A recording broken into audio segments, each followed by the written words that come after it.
আপনি জানেন কি, প্রিয় নবী হজরত মুহাম্মদ সাল্লাল্লাহু আলাইহি ওয়াসাল্লামের সবচেয়ে প্রিয় ফল ছিল খেজুর। তিনি বলতেন, ইফতার করো খেজুর দিয়ে, এতে রয়েছে বরকত। খেজুরে আছে প্রাকৃতিক চিনি, গ্লুকোজ, ফ্রুক্টোজ ও সুক্রোজ, যা রোজার পরে শরীরে তাৎক্ষণিক শক্তি ফিরিয়ে আনে।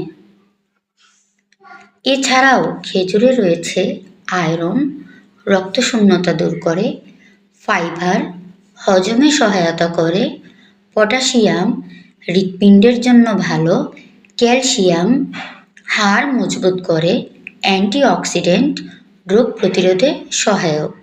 কুরআনে সূরা মারিয়ামে বর্ণিত হয়েছে, প্রসবের সময় মারিয়াম আলাইহিস সালামকে খেজুর খেতে বলা হয়েছিল। এটা শুধু একটি ফল নয়, এটি সুন্নত, বরকত এবং শিফা।